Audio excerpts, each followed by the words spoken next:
Bem-vindo ao canal Total Audiolivros. Estudos sobre a histeria de Joseph Breuer e Sigmund Freud. Casos clínicos.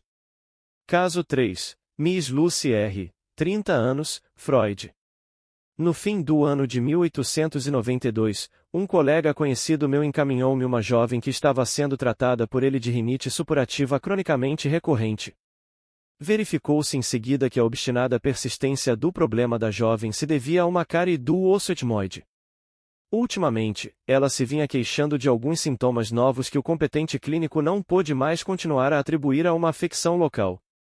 Ela perderá todo o sentido do olfato e era quase continuamente perseguida por uma ou duas sensações olfativas subjetivas, que lhe eram muito aflitivas.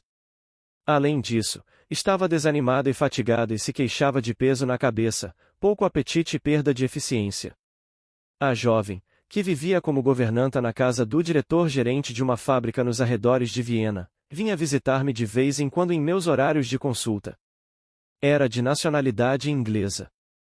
Tinha uma constituição delicada, de pigmentação deficiente, mas gozava de boa saúde, salvo por sua afecção nasal. Suas primeiras declarações confirmaram o que o médico me dissera. Sofria de depressão e fadiga e era atormentada por sensações subjetivas do olfato. Quanto aos sintomas histéricos, apresentava uma analgesia geral mais ou menos definida, sem nenhuma perda da sensibilidade tátil, e um exame grosseiro, com a mão, não revelou nenhuma restrição do campo visual. O interior de seu nariz era inteiramente analgésico e sem reflexos, se ela era sensível à pressão tátil no local, mas a percepção propriamente dita do nariz como órgão dos sentidos estava ausente, tanto para estímulos específicos quanto para outros, por exemplo, amônia, ou ácido acético. O catarro nasal purulento estava então numa fase de melhora. Em nossas primeiras tentativas de tornar a doença inteligível, foi necessário interpretar as sensações olfativas subjetivas, visto que eram alucinações recorrentes, como sintomas histéricos crônicos. Sua depressão talvez fosse o afeto ligado ao trauma, e deveria ser possível encontrar uma experiência em que esses odores, que agora se haviam tornado subjetivos, tivessem sido objetivos. Essa experiência devia ter sido o trauma que as sensações recorrentes do olfato simbolizavam na memória. Talvez seja mais correto considerar as alucinações olfativas recorrentes, em conjunto com a depressão que as acompanhava, como equivalentes de um ataque histérico. A natureza das alucinações recorrentes, a rigor, torna-as inadequadas para desempenharem o papel de sintomas crônicos. Mas na verdade essa questão não surgiu num caso como este, que mostrava apenas um desenvolvimento rudimentar. Era essencial, contudo, que as sensações subjetivas do olfato tivessem tido uma origem especializada de uma natureza que admitisse terem se derivado de algum objeto real bem específico. Essa expectativa foi logo realizada. Quando lhe perguntei qual era o odor pelo qual era mais constantemente perturbada, ela me respondeu, um cheiro de pudim queimado. Assim, eu só precisava presumir que um cheiro de pudim queimado tinha de fato ocorrido na experiência que atuará como trauma. É muito incomum, sem dúvida, que as sensações olfativas sejam escolhidas como símbolos mnêmicos de traumas, mas não foi difícil explicar essa escolha. A paciente vinha sofrendo de rinite supurativa e, em consequência disso, sua atenção estava especialmente enfocada no nariz e nas sensações nasais. O que eu sabia das circunstâncias da vida da paciente limitava-se ao fato de que as duas crianças de quem ela cuidava não tinham mãe, esta morrera alguns anos antes em decorrência de uma moléstia aguda. Resolvi então fazer do cheiro de pudim queimado o ponto de partida da análise. Descreverei o curso dessa análise como se tivesse ocorrido em condições favoráveis. De fato, o que deveria ter sido uma única sessão estendeu-se por várias. Isso se verificou porque a paciente só podia visitar-me em meus horários de consulta, quando eu só lhe podia dedicar pouco tempo. Além disso, uma única discussão dessa natureza costumava estender-se por mais de uma semana, visto que as obrigações dela não lhe permitiam fazer a longa viagem da fábrica até minha casa com grande frequência. Costumávamos, portanto, interromper nossa conversa em meio a seu curso e retomar o fio da meada no mesmo ponto na vez seguinte. Miss Lucy R. não entrou em estado de sonambulismo quando tentei hipnotizá-la. Assim, abri mão do sonambulismo e conduzi toda a sua análise enquanto ela se encontrava num estado que, a rigor, talvez tenha diferido muito pouco de um estado normal. Terei que falar com mais detalhes sobre esse aspecto de meu procedimento técnico. Quando, em 1889, visitei as clínicas de Nancy, ouvi o Dr. Liebelt, o Doyen, decano do hipnotismo, dizer que se ao menos tivéssemos meios de pôr todos os pacientes em estado de sonambulismo, a terapia hipnótica seria a mais poderosa de todas. Na clínica de Bernheim chegava quase a parecer que essa arte realmente existia e que era possível aprendê-la com Bernheim. Mas logo que tentei praticá-la com meus próprios pacientes, descobri que pelo menos meus poderes estavam sujeitos a graves limitações e que, quando o sonambulismo não era provocado num paciente nas 3 primeiras tentativas, eu não tinha nenhum meio de induzi-lo. A percentagem de casos acessíveis ao sonambulismo era muito menor, em minha experiência, do que a relatada por Bernheim. Vi-me, por conseguinte, defrontado com a opção de abandonar o método catártico na maioria dos casos que lhe seriam apropriados ou aventurar-me à experiência de empregar esse método sem o sonambulismo, quando a influência hipnótica fosse leve ou mesmo quando sua existência fosse duvidosa. Parecia-me indiferente qual o grau de hipnose, de acordo com uma ou outra das escalas propostas para medi-la, que era alcançado nesse estado sonambúlico, pois, como sabemos, de qualquer modo cada uma das várias formas assumidas pela sugestionabilidade independe das outras, e a obtenção da catalepsia, de movimentos automáticos e assim por diante não funciona nem favorecendo, nem prejudicando aquilo de que eu precisaria para minhas finalidades, ou seja, que o despertar das lembranças esquecidas fosse facilitado. Além disso, logo abandonei a prática de fazer testes para indicar o grau de hipnose alcançado, visto que num bom número de casos isso provocava a resistência dos pacientes e abalava sua confiança em mim, da qual eu necessitava para executar o trabalho psíquico mais importante. Ademais, logo comecei a ficar cansado de proferir asseguramentos e ordens tais como a você vai dormir que durma, e de ouvir o paciente, como tantas vezes acontecia quando o grau de hipnose era leve, reclamar comigo, mas doutor, eu não estou dormindo, e de ter então que fazer distinções sutis, não me refiro a um sono comum, mas sim à hipnose. Como vê, você está hipnotizado, não consegue abrir os olhos, etc., e de qualquer modo, não há necessidade de que você adormeça, e assim por diante. Estou certo de que muitos outros médicos que praticam a psicoterapia sabem sair dessas dificuldades de forma mais hábil do que eu. Se assim for, hão de poder adotar algum outro método que não o meu. Parece-me, contudo, que quando alguém espera com tanta frequência descobrir-se numa situação embaraçosa pelo uso de determinada palavra, será prudente evitar tanto a palavra quanto o embaraço. Quando, portanto, minha primeira tentativa não me conduzia nem ao sonambulismo nem a um grau de hipnose que acarretasse modificações físicas marcantes, eu abandonava de modo ostensivo a hipnose e pedia apenas a concentração, aí ordenava ao paciente que se deitasse e deliberadamente fechasse os olhos como meio de alcançar essa concentração. É possível que, dessa forma, eu obtivesse com apenas um ligeiro esforço o mais profundo grau de hipnose possível de ser alcançado naquele caso particular.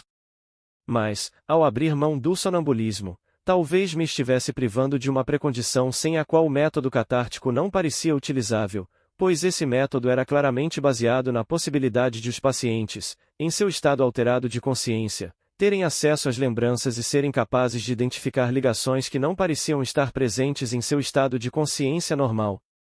Se a extensão sonambúlica da memória estivesse ausente, também não haveria nenhuma possibilidade de estabelecer quaisquer causas determinantes que o paciente pudesse apresentar ao médico como algo desconhecido para ele, o paciente, e está claro que são precisamente as lembranças patogênicas que, como já tivemos ocasião de dizer em nossa comunicação preliminar, se acham ausentes da lembrança dos pacientes quando em estado psíquico normal, ou só se fazem presentes de forma bastante sumária.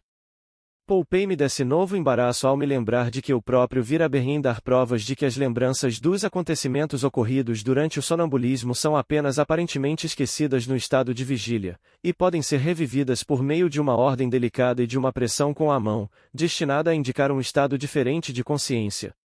Ele havia, por exemplo, dado a uma mulher em estado de sonambulismo uma alucinação negativa, no sentido de que ele não estava mais presente, e depois se esforçava por chamar a atenção dela para si próprio de diversas maneiras diferentes, inclusive algumas de natureza decididamente agressiva.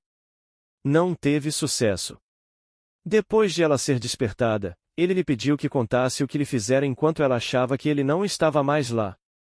Surpresa, ela respondeu nada saber a esse respeito.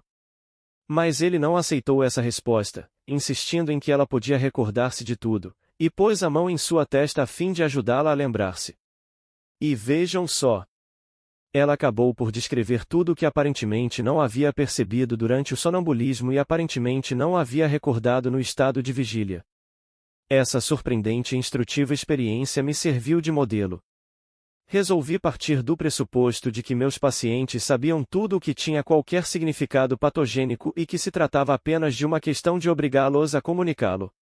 Assim, quando alcançava um ponto em que, depois de formular ao paciente uma pergunta como há quanto tempo tem este sintoma, ou a qual foi sua origem, recebia como resposta realmente não sei, eu prosseguia da seguinte maneira. Colocava a mão na testa do paciente ou lhe tomava a cabeça entre as mãos e dizia, você pensará nisso sob a pressão da minha mão. No momento em que eu relaxar a pressão, verá algo à sua frente, ou algo aparecerá em sua cabeça. Agarre-o. Será o que estamos procurando. E então, o que foi que viu ou o que lhe ocorreu? Nas primeiras ocasiões em que usei esse método, não foi com Miss Lucy R., eu próprio me surpreendi ao constatar que ele me proporcionava precisamente os resultados de que eu necessitava. E posso afirmar com segurança que quase nunca me deixou em dificuldades desde então. Sempre apontou o caminho que a análise deveria seguir e me permitiu conduzir cada uma dessas análises até o fim sem o emprego do sonambulismo.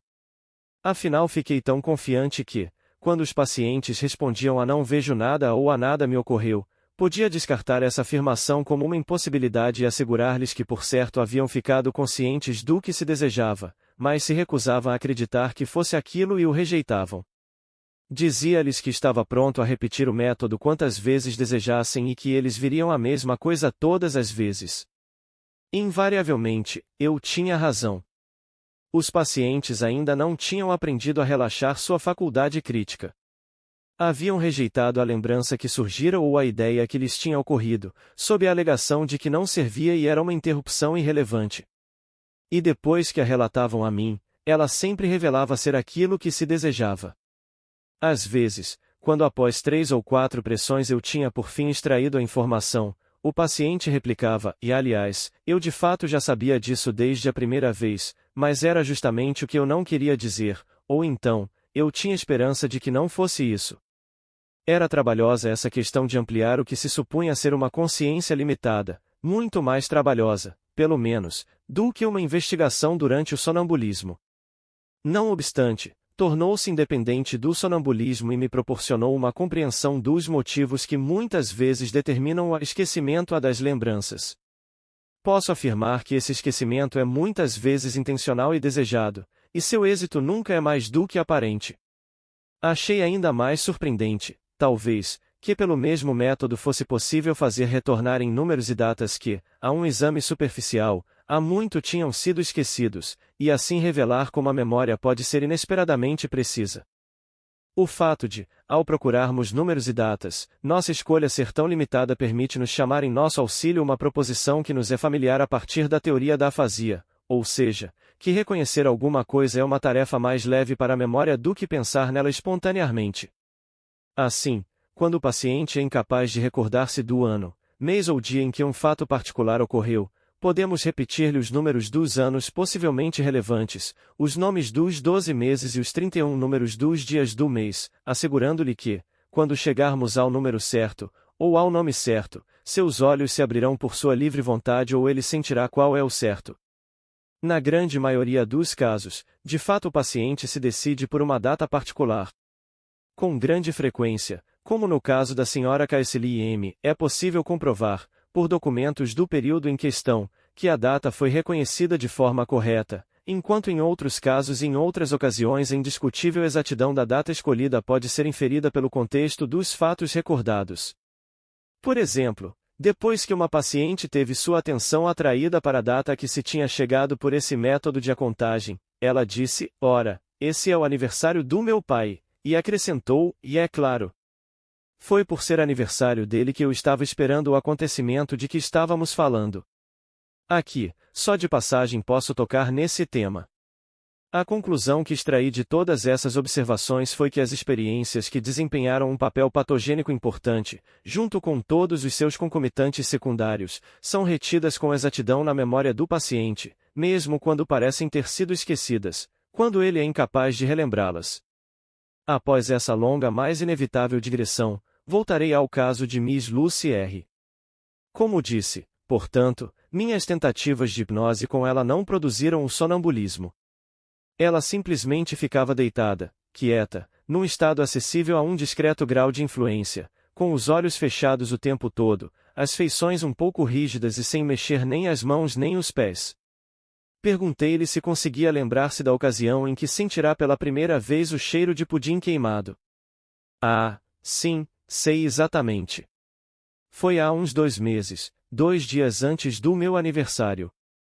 Estava com as crianças na sala de aula e brincava de cozinhar com elas. Eram 2 meninas. Chegou uma carta que acabará de ser entregue pelo carteiro.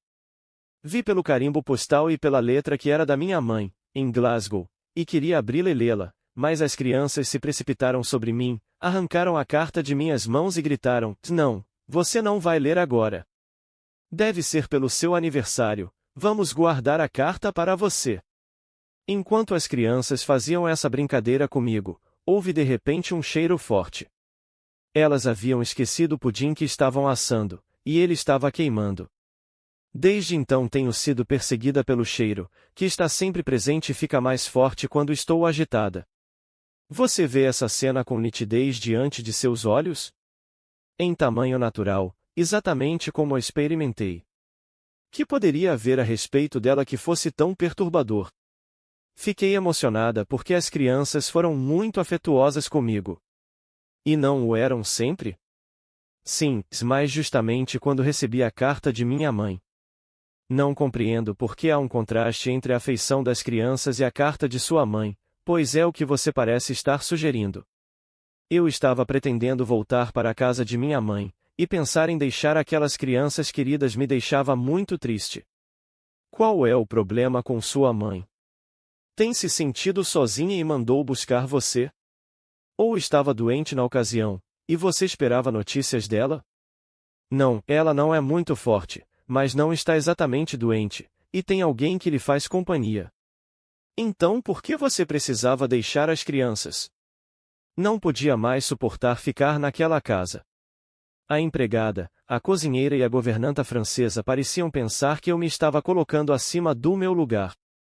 Aliaram-se numa pequena intriga contra mim e disseram toda espécie de coisas a meu respeito ao avô das crianças, e não obtive tanto apoio quanto esperava dos 2 cavalheiros quando me queixei a eles.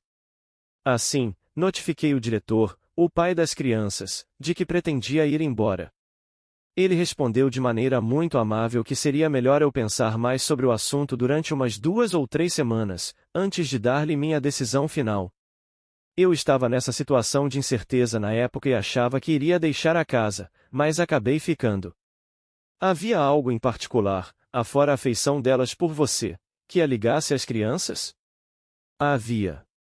A mãe delas era parente distante da minha mãe, e eu lhe prometera em seu leito de morte que me devotaria com todas as minhas forças às crianças, que não as deixaria e que ocuparia o lugar da mãe junto a elas. Ao dar a notificação de minha saída eu havia quebrado essa promessa. Isso pareceu completar a análise da sensação objetiva de cheiro apresentada pela paciente. De fato, ela mostrará ter sido, em sua origem, uma sensação objetiva, intimamente associada a uma experiência, uma pequena cena, em que 2 afetos antagônicos tinham estado em conflito, e sua tristeza por deixar as crianças e as desconsiderações que, não obstante, a estavam impelindo a decidir-se por aquele curso de ação. A carta da mãe naturalmente havia feito relembrar suas razões para tomar essa decisão, visto que era sua intenção juntar-se a ela ao partir. O conflito entre seus afetos promoverá o momento da chegada da carta à categoria de um trauma, e a sensação de cheiro associada a esse trauma persistiu como seu símbolo. Ainda era necessário explicar por que, de todas as percepções sensoriais proporcionadas pela cena, ela havia escolhido aquele odor como símbolo. Eu já estava preparado, contudo, para recorrer à afecção crônica do nariz de minha paciente para ajudar a explicar esse ponto. Em resposta a uma pergunta direta, disse-me que, justamente naquela época, estava mais uma vez com um resfriado nasal tão forte que mal podia sentir o cheiro do que quer que fosse. Entretanto, quando em seu estado de agitação, percebeu o cheiro do pudim queimado, que transpôs a barreira da perda organicamente determinada de seu sentido de olfato. Mas não fiquei satisfeito com a explicação assim alcançada. Tudo parecia muito plausível, mas havia algo que me escapava, alguma razão adequada por que essas agitações e esse conflito de afetos levaram à histeria, e não a qualquer outra coisa. Porque tudo não havia permanecido no nível da vida psíquica normal. Em outras palavras, qual era a justificativa para a conversão que havia ocorrido? Por que ela não se recordava sempre da própria cena, em vez da sensação associada que ela isolava como o símbolo da lembrança? Tais questões poderiam parecer curiosas demais e supérfluas, se estivéssemos lidando com uma histérica de longa data em quem o mecanismo da conversão fosse habitual. Mas não fora senão quando do advento desse trauma, ou pelo menos dessa pequena história de perturbações, que a moça ficará histérica. Ora, eu já sabia, pela análise de casos semelhantes, que antes de a histeria poder ser adquirida pela primeira vez, uma condição essencial precisa ser preenchida e uma representação precisa ser intencionalmente recalcada da consciência e excluída das modificações associativas. Em minha opinião, esse recalcamento intencional constitui também a base para a conversão total ou parcial da soma de excitação. A soma de excitação, estando isolada da associação psíquica, encontra ainda com mais facilidade seu caminho pela trilha errada para a inervação somática. A base do próprio recalcamento só pode ser uma sensação de desprazer, uma incompatibilidade entre a representação isolada a ser recalcada e a massa dominante de representações que constituem o ego. A representação recalcada vinga-se, contudo, tornando-se patogênica. Por conseguinte, do fato de Miss Lucy R. ter sucumbido à conversão histérica no momento em questão, inferi que, entre os determinantes do trauma, devia ter havido um que ela intencionalmente procurara deixar na obscuridade e se esforçara por esquecer. Se sua afeição pelas crianças e sua sensibilidade em relação aos outros membros da casa fossem consideradas em conjunto, só se poderia tirar uma conclusão. Fui ousado o bastante para informar minha paciente dessa interpretação. Disse-lhe: não consigo conceber que essas sejam todas as razões para seus sentimentos a respeito das crianças. Creio que, na verdade, você está apaixonada por seu patrão, o diretor, embora talvez sem que você própria esteja consciente disso, e que nutre a esperança secreta de tomar de verdade o lugar da mãe delas. E devemos também recordar a sensibilidade que você agora tem em relação às criadas, após ter vivido pacificamente com elas durante anos. Você teme que elas suspeitem de suas esperanças e se divirtam à sua custa. Ela respondeu em seu habitual estilo lacônico, e sim, acho que isso é verdade. Mas, se você sabia que amava seu patrão, por que não me disse? Não sabia, ou melhor, não queria saber. Queria tirar isso de minha cabeça e não pensar mais no assunto, e creio que ultimamente tenho conseguido. Por que foi que você não estava disposta a admitir essa inclinação? Estava envergonhada de amar um homem? De forma alguma, não sou assim tão pudica. De qualquer forma, não somos responsáveis por nossos sentimentos. Isso me foi aflitivo apenas porque ele é meu patrão e estou a seu serviço, morando em sua casa. Não sinto em relação a ele a mesma independência completa que sentiria em relação a qualquer outro. E depois, sou apenas uma moça pobre, e ele é um homem muito rico e de boa família. As pessoas iriam rir de mim se tivessem alguma ideia disso. A essa altura, ela não opôs nenhuma resistência a esclarecer a origem dessa inclinação. Disse-me que nos primeiros anos viverá feliz na casa, cumprindo com seus deveres e livre de quaisquer desejos irrealizáveis. Um dia, porém, seu patrão, um homem sério e sobrecarregado de trabalho, cujo comportamento em relação a ela sempre fora reservado, iniciou uma discussão sobre os moldes em que as crianças deveriam ser educadas. Ele foi menos formal e mais cordial do que de costume e lhe disse o quanto dependia dela para cuidar de seus filhos órfãos, e ao dizer isso, olhou-a de modo significativo. O amor da jovem por ele havia começado nesse momento, e ela se permitirá até mesmo apoiar-se nas esperanças gratificantes que havia baseado nessa conversa. Mas quando não houve nenhum outro progresso, e depois de esperar em vão por outra hora íntima de troca de opiniões, ela decidiu banir tudo aquilo da mente. Miss Lucy concordou inteiramente comigo em que era provável que o olhar por ela notado durante a conversa havia brotado dos pensamentos dele sobre a esposa, e reconheceu de maneira bem clara que não havia nenhuma perspectiva de que seus sentimentos por ele fossem de algum modo correspondidos. Esperava que essa conversa trouxesse uma modificação fundamental em seu estado, mas por algum tempo isso não se verificou. Ela continuou desanimada e deprimida. Sentia-se um pouco revigorada pela manhã, graças ao tratamento hidropático que eu lhe receitara ao mesmo tempo. O cheiro de pudim queimado não desapareceu por completo, embora se tornasse menos frequente e mais fraco. Só aparecia, disse-me ela, quando ficava extremamente agitada. A persistência desse símbolo mnêmico levou-me a suspeitar que, além da cena principal, ele havia assumido a representação dos numerosos traumas secundários associados àquela cena. Assim, procuramos alguma outra coisa que pudesse ter relação com o pudim queimado, penetramos na questão do atrito doméstico, do comportamento do avô e assim por diante, e à medida que o fazíamos o cheiro de queimado foi se dissipando cada vez mais. Também durante essa época o tratamento foi interrompido por um tempo considerável, graças a um novo ataque de seu distúrbio nasal, que levou então à descoberta da cárie do etmoide. Ao retornar, contou ela que no Natal receberá muitos presentes dos 2 cavalheiros da casa e até das empregadas, como se todos estivessem ansiosos por fazer as pazes com ela e apagar de sua lembrança os conflitos dos últimos meses. Mas esses sinais de boas intenções não haviam causado nenhuma impressão nela. Quando lhe perguntei mais uma vez sobre o cheiro de pudim queimado, ela me informou que ele havia desaparecido, mas que agora vinha sendo importunada por outro cheiro semelhante, parecido com o de fumaça de charuto. Esse cheiro também estivera presente antes, mas fora encoberto, por assim dizer, pelo cheiro do pudim. Agora aparecerá por si mesmo. Não fiquei muito satisfeito com os resultados do tratamento. O que acontecerá fora exatamente o que sempre se consegue com um tratamento sintomático, que eu apenas eliminara um sintoma só para que seu lugar fosse ocupado por outro. Entretanto, não hesitei em dedicar-me à tarefa de eliminar esse novo símbolo mnêmico através da análise. Mas dessa vez ela não sabia de onde provinha a sensação olfativa subjetiva, em que ocasião importante ela fora uma sensação objetiva. Todos os dias as pessoas fumam em nossa casa, disse, e realmente não sei se o cheiro que sinto se refere a alguma ocasião especial. Insisti então em que ela tentasse recordar sob a pressão de minha mão. Já tive oportunidade de mencionar que suas lembranças possuíam a qualidade de uma nitidez plástica, que ela era um tipo avisual.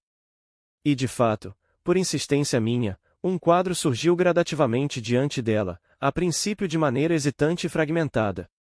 Era a sala de jantar de sua casa, onde ela esperava com as crianças que os 2 cavalheiros voltassem da fábrica para almoçar. Agora estamos todos sentados à mesa, e os cavalheiros, a governanta francesa, a empregada, as crianças e eu. Mas isso é o que acontece todos os dias. Continue a olhar para o quadro, ele se desenvolverá e ficará mais específico. Sim, há um convidado. É o contador-chefe. É um senhor e é tão afeiçoado às crianças como se fossem seus próprios netos. Mas ele vem tantas vezes almoçar que também não há nada de especial nisso. Tenha paciência e continue a olhar para o quadro, é certo que acontecerá alguma coisa. Não está acontecendo nada. Estamos nos levantando da mesa, as crianças se despedem e sobem conosco, como de costume, para o 2º andar. E então? Ora, afinal de contas é uma ocasião especial. Agora reconheço a cena. Quando as crianças se despedem, o contador tenta beijá-las. Meu patrão se exalta e chega a gritar com ele: "Não beije as crianças!" Sinto uma punhalada no coração, e como os cavalheiros já estão fumando, a fumaça dos charutos fica em minha memória. Essa, portanto, era uma segunda cena, mais profunda, que à semelhança da primeira funcionou como um trauma e deixou atrás de si um símbolo mnêmico. Mas a que essa cena devera sua eficácia? Qual das 2 cenas foi a primeira? Perguntei. Essa ou a do pudim queimado? A cena que acabo de lhe contar foi a primeira, com uma diferença de quase 2 meses. Então por que você sentiu essa apunhalada quando o pai das crianças deteve o velho? A reprimenda dele não visava a você. Não foi certo da parte dele gritar com um senhor idoso, que era um bom amigo e, ainda por cima, um convidado. Ele poderia ter dito aquilo com delicadeza. Então foi só a violência com que ele se expressou que magoou você? Você se sentiu constrangida por ele? Ou talvez tenha pensado, se ele pode ser tão violento por uma coisa tão insignificante com um velho amigo e convidado, quanto mais seria comigo se eu fosse mulher dele. Não, não é isso. Mas teve algo a ver com a violência dele, não foi? Teve, em relação ao fato de as crianças serem beijadas. Ele jamais gostou disso. E nesse momento, sob a pressão de minha mão, emergiu a lembrança de uma terceira cena, ainda mais antiga, que fora o trauma realmente atuante que dera a cena com o contador-chefe sua eficácia traumática. Ainda acontecerá, alguns meses antes, que uma senhora conhecida do patrão fora visitá-los, ao sair, beijara as duas crianças na boca. O pai delas, que se achava presente, conseguirá refrear-se para não dizer nada à senhora, mas depois que ela havia partido, sua fúria explodira sobre a cabeça da infeliz governanta. Disse que a responsabilizaria se alguém beijasse as crianças na boca, que era seu dever não permitir tal coisa e que ela estaria incidindo numa falta para com seu dever se o permitisse. Se aquilo acontecesse de novo, ele confiaria a educação das crianças a outras mãos. Isso havia acontecido numa ocasião em que Miss Lucy ainda supunha que ele a amava, e estava na expectativa de uma repetição de sua primeira conversa amistosa. A cena esmagara suas esperanças. Ela dissera consigo mesma, se ele pode enfurecer-se comigo dessa maneira e fazer tais ameaças por um assunto tão banal, e em relação ao qual, além disso, não tenho a mínima responsabilidade, devo ter cometido um erro. Ele não pode jamais ter tido quaisquer sentimentos ternos por mim, senão eles o teriam ensinado a tratar-me com maior consideração. Foi obviamente a lembrança dessa cena aflitiva que lhe veio quando o contador-chefe tentou beijar as crianças e foi repreendido pelo pai destas últimas. Depois dessa última análise, quando, 2 dias depois, Miss Lucy tornou a me visitar, não pude deixar de lhe perguntar o que lhe acontecerá para deixá-la tão feliz. Parecia transfigurada. Estava sorridente e de cabeça erguida.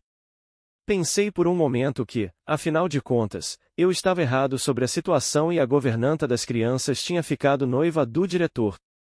Mas ela desfez essa minha ideia, não aconteceu nada. Ocorre apenas que o senhor não me conhece. O senhor só me viu doente e deprimida. Em geral, sou sempre alegre. Quando acordei ontem pela manhã, não sentia mais aquele peso na cabeça, e desde então tenho me sentido bem. E o que acha de suas perspectivas na casa? Tenho uma ideia bem clara sobre o assunto. Sei que não tenho nenhuma possibilidade e não vou ficar infeliz por isso. E será que agora vai se dar bem com os empregados?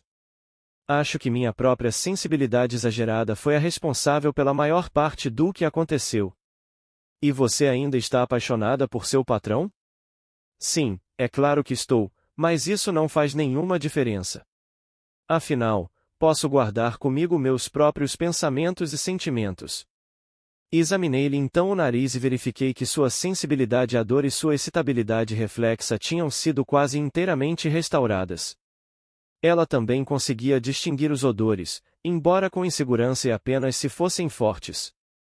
Cabe-me deixar em aberto, contudo, a questão de saber até que ponto seu distúrbio nasal terá desempenhado um papel na redução de seu sentido do olfato. Esse tratamento durou ao todo 9 semanas. 4 meses depois encontrei-me por acaso com a paciente numa de nossas estações de veraneio. Estava animada e assegurou-me que sua recuperação fora duradoura. Discussão. Não estou inclinado a subestimar a importância do caso que acabo de descrever, muito embora a paciente só estivesse sofrendo de uma histeria leve e benigna e houvesse apenas poucos sintomas em jogo. Pelo contrário, parece-me um fato instrutivo que mesmo uma doença como essa, tão improdutiva quando encarada como uma neurose, exigisse tantos determinantes psíquicos.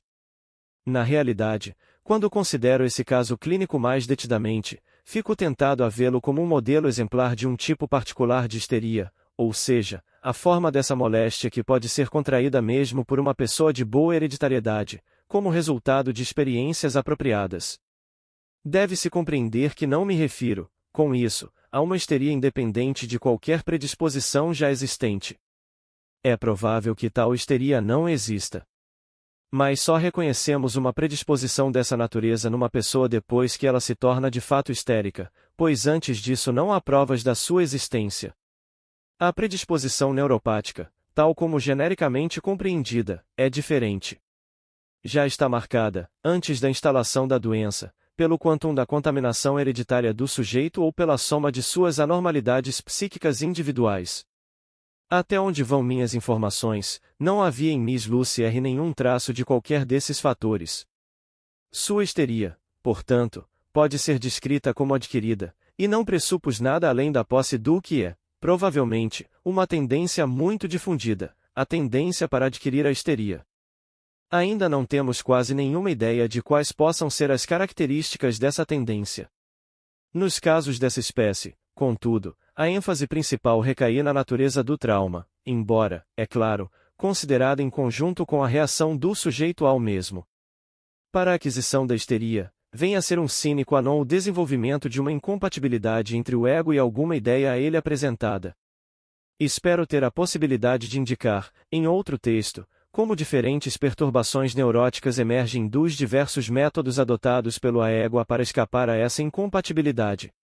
O método histérico de defesa, para o qual, como vimos, é necessária a posse de uma tendência específica, reside na conversão da excitação em uma inervação somática, e a vantagem disso é que a ideia incompatível é forçada para fora do ego consciente.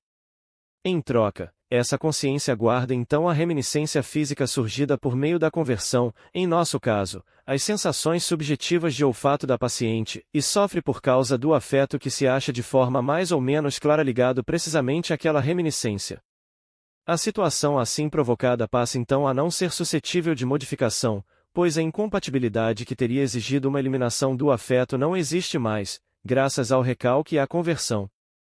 Assim, o mecanismo que produz a histeria representa, por um lado, um ato de covardia moral e, por outro, uma medida defensiva que se acha à disposição do ego. Com bastante frequência temos de admitir que rechaçar as excitações crescentes provocando a histeria é, nessas circunstâncias, a coisa mais conveniente a fazer. Com maior frequência, naturalmente, temos que concluir que uma dose maior de coragem moral teria sido vantajosa para a pessoa em causa. O momento traumático real, portanto, é aquele em que a incompatibilidade se impõe sobre o ego e em que este último decide repudiar a ideia incompatível. Essa ideia não é aniquilada por tal repúdio, mas apenas recalcada para o inconsciente. Quando esse processo ocorre pela primeira vez, passa a existir um núcleo e centro de cristalização para a formação de um grupo psíquico divorciado do ego, um grupo em torno do qual tudo o que implicaria uma aceitação da ideia incompatível passa então a se reunir. A divisão da consciência nesses casos de histeria adquirida é, portanto, deliberada e intencional. Pelo menos, é muitas vezes introduzida por um ato de volição, pois o resultado real é um pouco diferente do que o indivíduo pretendia. O que ele desejava era eliminar uma ideia, como se jamais tivesse surgido, mas tudo o que consegue fazer é isolá-la psiquicamente. Na história de nossa atual paciente, o momento traumático foi o da explosão do patrão contra ela porque as crianças foram beijadas pela senhora. Por algum tempo, contudo, essa cena não teve nenhum efeito manifesto.